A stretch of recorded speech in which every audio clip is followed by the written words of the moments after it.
Welcome back to the program. In case you're just joining us, this is Business Tuesday Outdoor Edition, and my name is Eddy, Nyadwa. Now, several years after the government built 2 markets in Nyeri County, they are yet to be occupied. Stalls at the markets at Kamakwa and Odaya Market still lie idle after they were constructed under the Economic Stimulus Program project initiated close to a decade ago. Traders in the areas are now growing impatient, with some now hawking outside the gates of those markets that are yet to be opened. Constructed 8 years ago under the Economic Stimulus Program, this market that is close to Odaya town is yet to be occupied.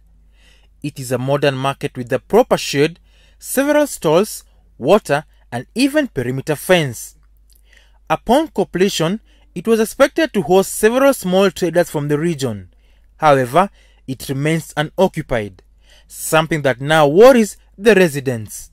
Hii soko ilijengwa mapema sana, ikasemekana itakuja kuvunguliwa. Haikuvunguliwa, imekaa kwa muda mrefu. Kwa hivyo tunaweza kuomba hata huyu gavana wetu, hata yeye akikunja atuangalie hiyo mambo. Ile imechukua muda mrefu sana. Hata kabla hii jengo ile ilikuwa imejengwa.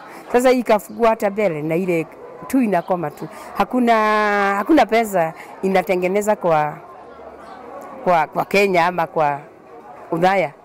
It is a situation that has forced the traders to scramble for the little space available in the town, with the lucky ones able to get stalls under a shade, while unlucky one like this trader forced to utilize space by the roadside.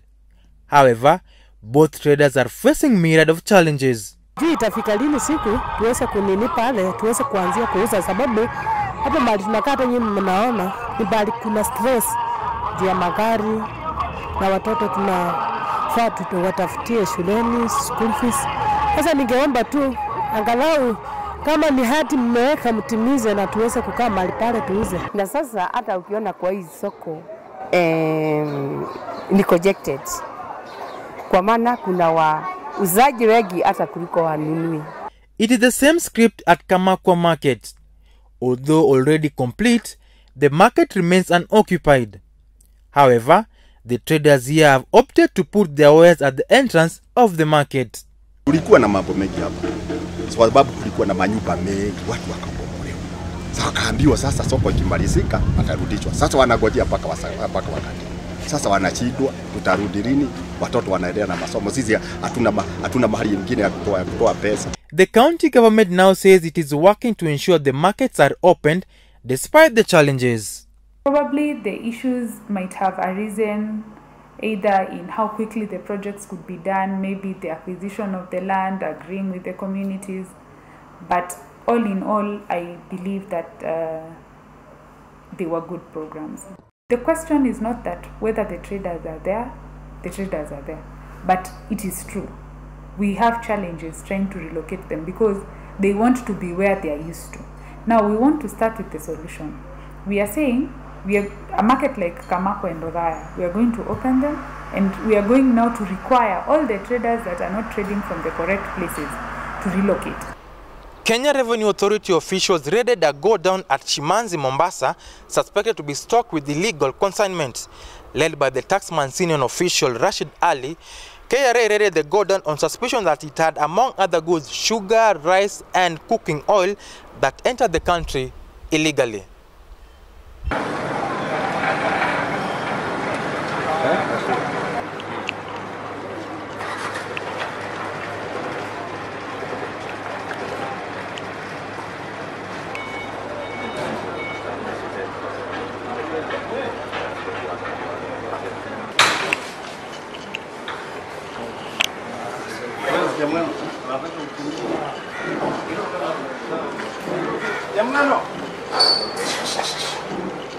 Because we have a suspicion that the cargo that is here is illegal, so we are doing our investigations.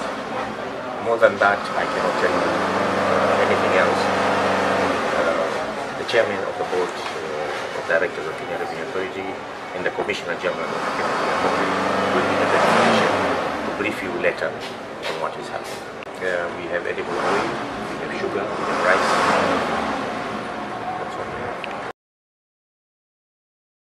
Consumers in Kenya are finding themselves in a fix as pump prices shoot through the roof. From Sunday midnight, consumers started to dig deeper into their pockets for a litre of petrol following upward adjustments of the prices in line with the recently adopted price formula by the Energy Regulatory Commission. The regulator, in its latest monthly price review, increased maximum pump prices for super petrol, diesel and kerosene by 2.13 shillings, 2.39 shillings and 3.36 shillings a litre respectively in Nairobi. This means that a litre of super petrol in the capital will now retail at 106.3 shillings, with ERC blaming the upward review on an increase in the cost of the fuel in the international market. The regulator said in a statement, and I quote, "The changes to this month's pump prices are attributed to an increase in the landed cost of super petrol by 3.99% as compared to December 2017, diesel by 4.63% and kerosene by 6.36%, end of quote. This marks the sixth time pump prices have risen since July last year, when the price of super petrol and diesel in Nairobi stood at 97.1 shillings and 84.46 shillings respectively. The rise in the price regime of fuel has been attributed to the depreciation of the Kenya shilling and a hike in global crude cost. Tony Agao, LTN Business. NIC Bank is set to invest 57 million shillings in opening 4 new branches at the Kenyan coast. The new branches will be located in Malindi, Watamu, Kilifi and Diani in a bid to grow its customer base. When established, the bank will have doubled its network in the coastal region to 8 and 41 countrywide. NIC Chief Executive John Gashora says the bank is targeting deposits, asset finance and SME banking business from the tourism sector. Let's take a look at some of the appointments that were made the previous week.